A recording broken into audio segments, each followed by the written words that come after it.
Hi guys, welcome in this lecture. In this lecture we study about explanation of reflection according to Huygens wave theory. In previous lecture we study about explanation of reflection, but in this lecture we study about explanation of reflection according to Huygens wave theory. जो refraction है, in this refraction wave come from rare medium to denser medium and denser medium to rare medium also. In this lecture we study about both condition, rare to denser and denser to rare, both condition. First condition जो अपनी है वो है denser to rare, denser to rare medium. Medium first है वो denser है जिसमें velocity of light c1 है, and second medium rare in which velocity of light is c2. ठीक है. We incident a parallel wave front, we incident a parallel wave front या plane wave front भी बोल सकते हैं हम. We incident a plane wave front. Plane wave front ये होगा, देखो ए से बी, ये इंसिडेंट प्लेन वेव फ्रंट है ए बी. जो बी पर वेवलेट्स है वो टी टाइम में यहाँ पहुँचती है सरफेस पर. ठीक है, जिसको मैं पॉइंट दे देता हूँ बी डैश. यहाँ इसका रिफ्रैक्शन होगा. ठीक है, यहाँ भी इस वेव का रिफ्रैक्शन होगा. तो ये डेंसर टू रेयर जा रही है, denser to rare, denser to rare होंगी तो ये अवे फ्रॉम द नॉर्मल होंगी. ठीक है, इस प्रकार से अवे फ्रॉम द नॉर्मल हो जाएंगे. ठीक है, अवे फ्रॉम द नॉर्मल होंगी, इसका मतलब ये दोनों वेव्स इंसिडेंट एंगल से ज़्यादा रिफ्रैक्शन एंगल बनाएंगे. ठीक है, ये अवे फ्रॉम द नॉर्मल होगी दोनों. ऐसे सीधी आनी चाहिए थी, अवे फ्रॉम द नॉर्मल हुई. यहाँ इंसिडेंट एंगल आई तो यहाँ भी आई एंगल बनेगा. ठीक है, जो हम पहले भी कर चुके हैं रिफ्लेक्शन में. रिफ्लेक्शन से पहले हमने पढ़ा था रिफ्लेक्शन, उसमें भी कर चुके हैं. यहाँ से इस पर नॉर्मल बनाएंगे, इसको नाम दे देंगे ए डैश. ठीक है, यहाँ angle R, angle of reflection, तो यहाँ भी आर एंगल आएगा. इसमें जो बी पर वेवलेट थी वो टी टाइम में बी डैश पर पहुँचती है. यहाँ बी डैश है, बी पर the wavelet comes from B after t time reach at point b dash, then distance between b and b dash is c1t. Medium में वेलोसिटी c1 है और टाइम है t, तो ये c1t है. ठीक है, as it is in second medium velocity is c2, तो wavelet comes from a reach at a dash after t time. t time में c2 वेलोसिटी से चलेगी, तो ये distance between a and a dash क्या होगा, c2t. यहाँ medium change है, यहाँ c1t डिस्टेंस है b डैश, क्योंकि फर्स्ट मीडियम में है, सेकेंड में c2t. ठीक है, इसको अपन इंसिडेंट वेव फ्रंट बोल सकते हैं.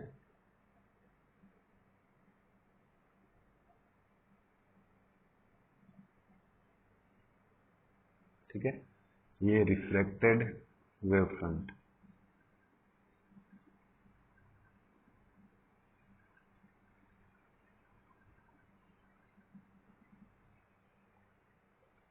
ठीक है, अब अपन सेकेंड डायग्राम देखेंगे. सेकेंड डायग्राम में रेयर टू डेंसर, तो रेयर मीडियम से मैं रे इंसिडेंट करवा देता हूँ ऐसे पैरेलल. ठीक है, यहाँ से ये नॉर्मल या परपेंडिकुलर बना के ये इतना अपना ए से लेकर बी तक ये प्लेन वेव फ्रंट बना दिया ए बी। जो बी की वेवलेट है वो c1 वेलोसिटी से, देखो रेयर मीडियम में c1 वेलोसिटी से t after t time reach at point b dash, this is b dash. At b dash we make a normal and also at A, दोनों पर normal बनाएंगे तो ये rare to denser है, मतलब towards normal move होगी, towards normal, ठीक है, इस प्रकार से टुवार्ड्स नॉर्मल मूव हो जाएगी, ठीक है। अब यहाँ से यहाँ परपेंडिकुलर बनाए, यहाँ से ये परपेंडिकुलर बनाए, ठीक है। इसको अपन ए डैश पॉइंट दे देंगे यहाँ। तो जो वेवलेट बी से बी डैश तक पहुंचती है वो टी टाइम में और c1 वेलोसिटी से पहुंचती है, तो ये डिस्टेंस तो अपनी हो जाएगी c1t, ठीक है। इसी टी टाइम में जो ए पर वेवलेट थी वो ए डैश पर पहुंचेगी, तो इसको अपन बोलेंगे c2t, क्योंकि इस बार इसमें वेलोसिटी सेकेंड मीडियम में वेलोसिटी कितनी है c2, तो ये c2t होगा, ये c1t। ये इंसिडेंट वेव फ्रंट और ये रिफ्लेक्टेड प्लेन वेव फ्रंट भी बोल सकते हैं या वेव फ्रंट भी बोल सकते हैं, ठीक है। ये अपने डायग्राम है। यहाँ इसमें एंगल और शो करते हैं, देखो यहाँ आई एंगल, तो यहाँ पर भी आई होगा, यहाँ आर होगा, तो ये भी आर एंगल, ठीक है। ये दोनों डायग्राम है। अब देखो इसकी थ्योरी में अपन क्या लिखेंगे, according to diagram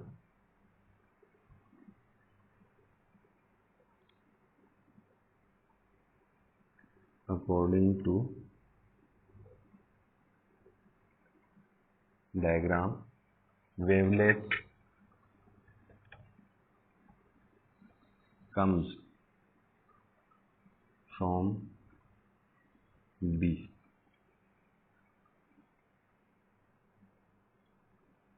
after t time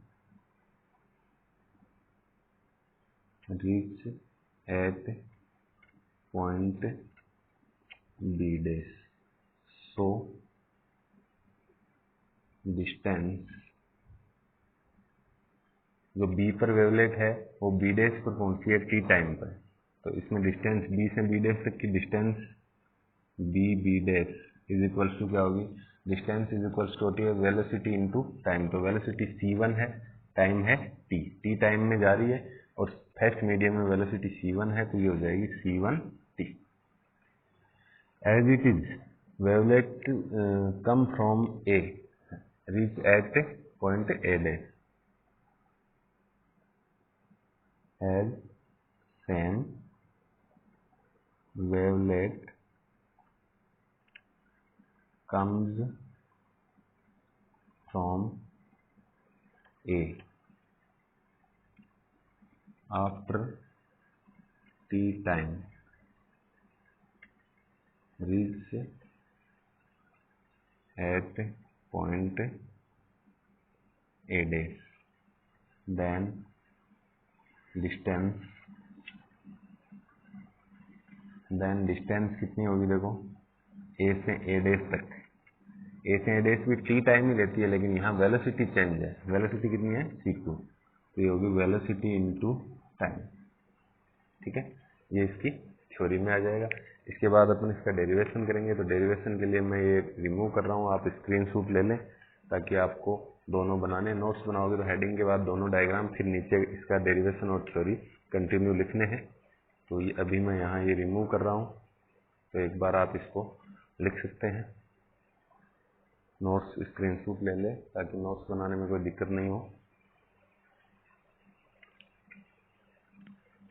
तो अब देखिए इस जो डायग्राम है अपना रे डायग्राम, इसमें अपन ट्राइंगल लेंगे ए बी बी डैश और इससे साइन आई एंगल निकालेंगे। ये जो आई एंगल है साइन आई एंगल कैलकुलेट करेंगे। तो in triangle A B B dash sine I is equals to, sine I is equals to क्या होता है, हाइट अपॉन हाइपोटेनियस, ठीक है। तो हाइट इसकी अपन देखें तो कितनी होगी, C1t अपॉन हाइपोटेनियस, जो मैक्सिमम लॉन्ग डिस्टेंस है इसकी वो है ए बी डैश, तो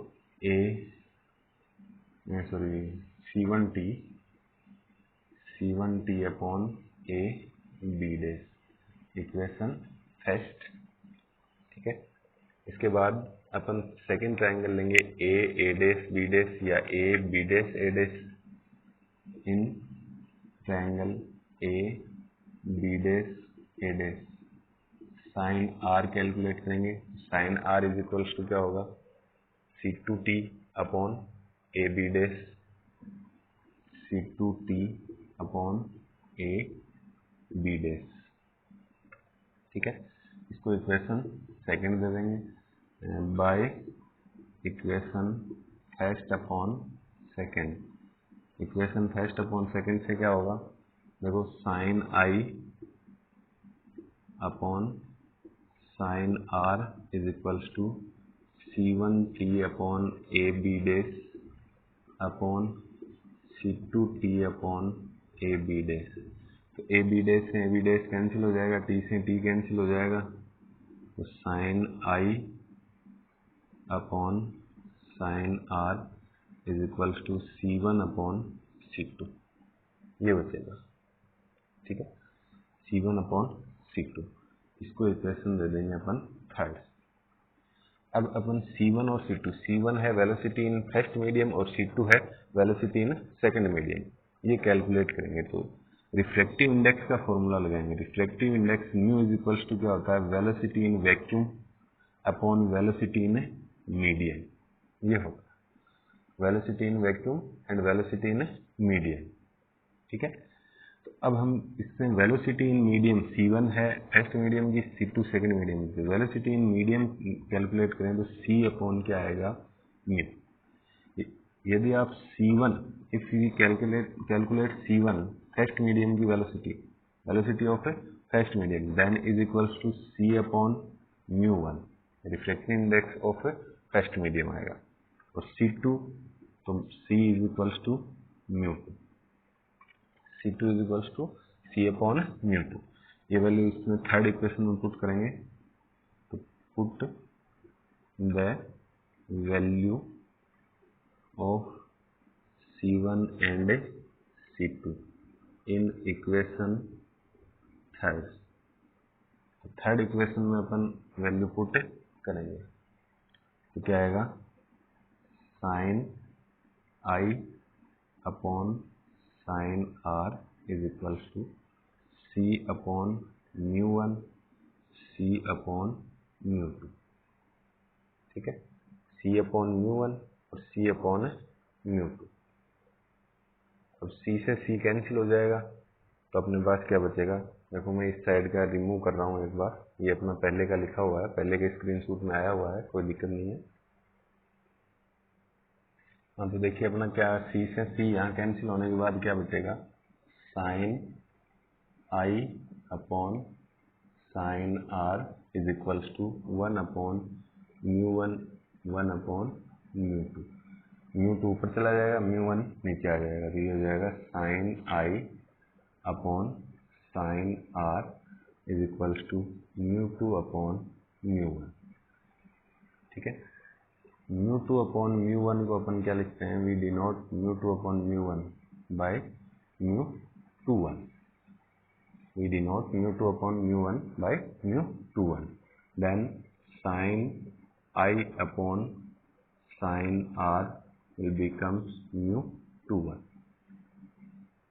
It is the law of reflection. Law of refraction. It is the law of refraction. Then we can say the ratio of sine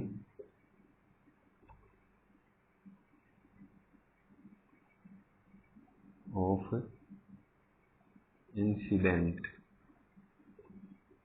angle and sine of refracted angle will equal to refractive index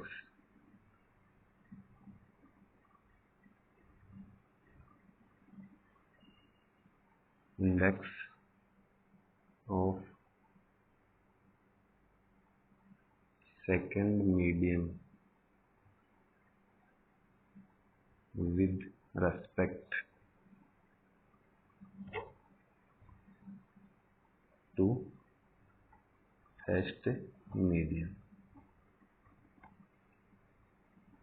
ठीक है, the ratio of sine of incident angle and sine of refractive angle, दोनों का ratio है वो refractive index के equal होता है। Refractive index of second medium with respect to first medium, ये हमने थ्योरी में लिखा जो लॉ ऑफ रिफ्लेक्शन था। एक तो ये अपना प्रूव हो गया डेरिवेशन से, दूसरा अपन जो लॉ है वो यहाँ पुटअप करेंगे, जो रिफ्लेक्शन जो पढ़ा था पीछे चैप्टर नंबर 11 में, जो हमने पढ़ा था ऑप्टिक्स के फर्स्ट रे ऑप्टिक्स वाले पार्ट में। इसकी definition of reflection and rules of reflection आए थे, तो फर्स्ट रूल तो ये लिख दिया मैंने। सेकेंड रूल में incident ray, normal and refracted ray all are in same plane होता है। तो रे की जगह इसमें, रे की जगह यहाँ अपन काम में लेते हैं वेव फ्रंट। तो incident wave front, normal and reflected wave front all are in same plane लिखेंगे। तो incident wave front, normal and refracted wave front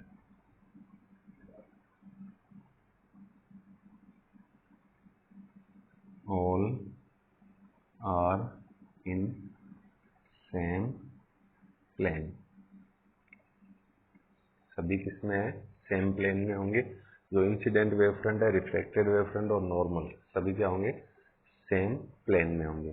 तो it mean reflection is also explain by Huygens wave theory, क्योंकि Huygens की wave theory के according हमने ये derivation लिया, उसमें ये आ गया अपना जो लॉ ऑफ रिफ्लेक्शन था। तो यहाँ अपन लिख सकते हैं, वी कैन से दैट, इसके आगे अपन लिख सकते हैं वी कैन से दैट कि explanation of reflection also possible by Huygens wave theory. ठीक है, ये है अपना, आप स्क्रीनशॉट ले लें ताकि आपको नोट्स बनाने में कोई दिक्कत नहीं हो। इसके आगे अपन इसी लेक्चर में कोहेरेंट और इनकोहेरेंट सोर्स के बारे में पढ़ेंगे। दो डेफिनेशंस हैं छोटी छोटी, जो इससे आगे के लेक्चर में अपने काम में आएंगी, फोर्थ लेक्चर में, जिसमें हम इंटरफेरेंस पढ़ेंगे। ठीक है, वो दो डेफिनेशंस इसी लेक्चर में मैं ऐड कर रहा हूँ।